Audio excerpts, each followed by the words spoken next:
Peace and salutations. It is unapologetically QI entering the building. And today we got an update on the FBG Duck Oblock 5 Rather 6 case. The update is that tomorrow, by 4 p.m. Central Time, we should have a verdict. We will know whether the 5 defendants in the Oblock 5 case are going to get life or not. So tomorrow should be a very interesting day. Now, I do have a few other details that I found out and want to follow up on. Details that, were not like in the news. Like one of the interesting facts was that none of the 5 Oblock defendants testified for themselves. None of them testified for themselves. So none of them actually took the stand. And that was a very interesting point. I guess it was strategic when it comes down to, the defense attorneys or whatever. I guess they didn't want them to say too much or whatever.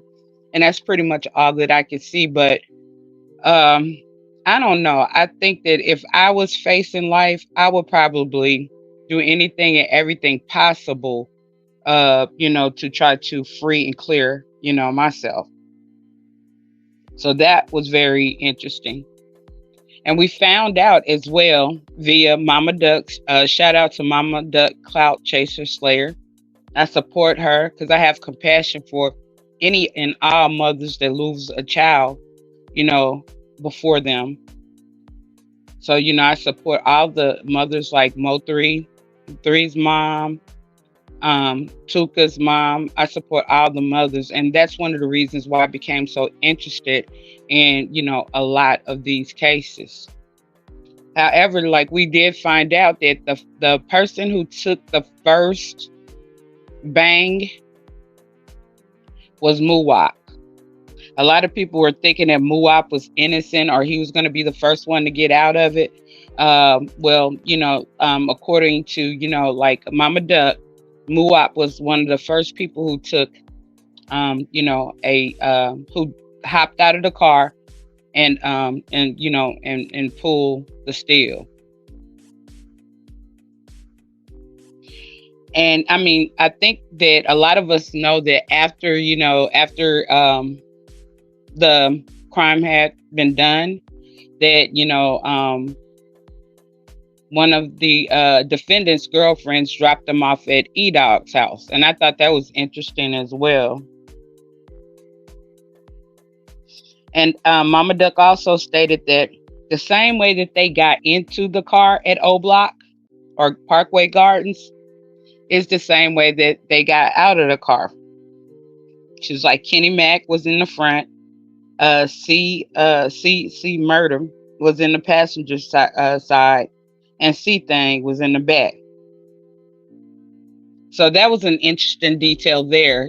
There was no rearrangement or anything of that nature. They got out of the car pretty much the same way that they got, got in at Oblock.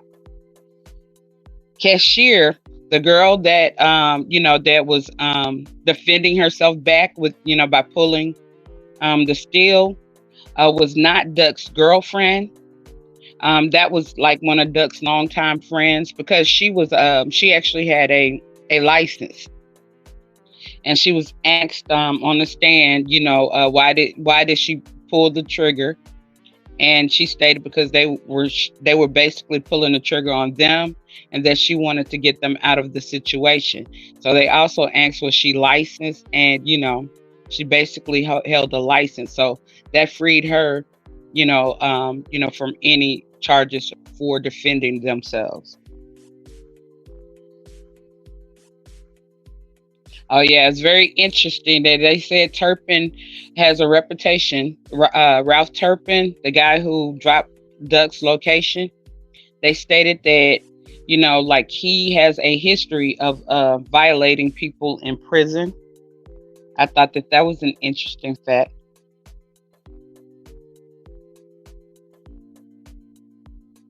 They said that Muap had on the same jacket that he had on when he took his lineup shot, when he took his mug shot. Mama Duck said that, she didn't understand why he didn't burn it or throw it away or get rid of it. Me neither. I don't understand it. And I definitely wouldn't be wearing it, when I'm picked up for questioning or whatsoever. I would definitely not wear that, period. They said that King Von had been banned from Oblock since 2019. So, like, when we saw him go and pass out the Oblock chains with Asian doll and different things, he wasn't supposed to be there. He was trespassing because, he had been banned since 2019.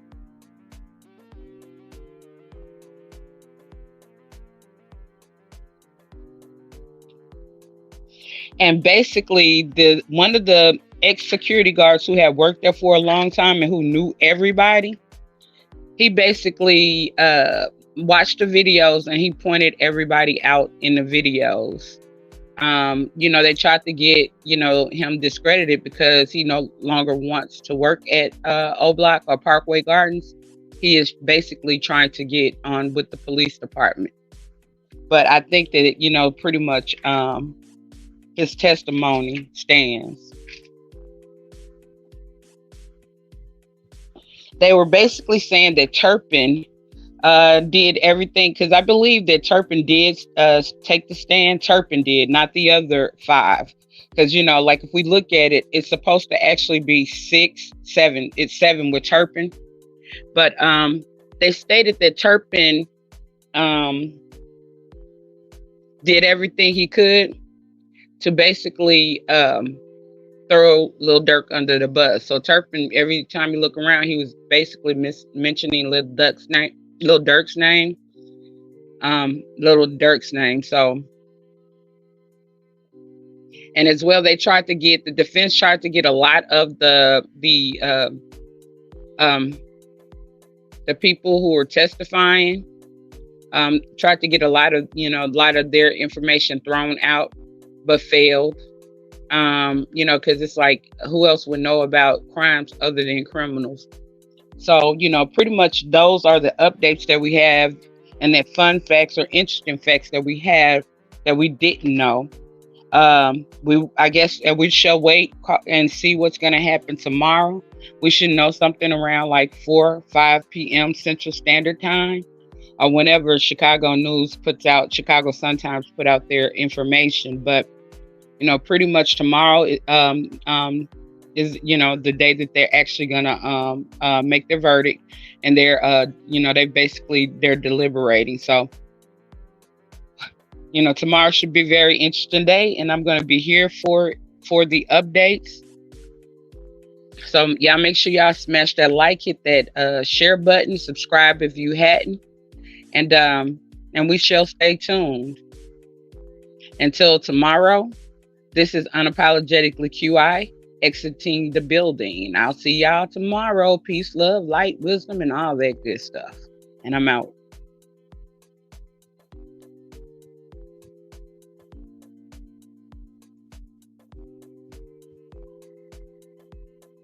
Yeah.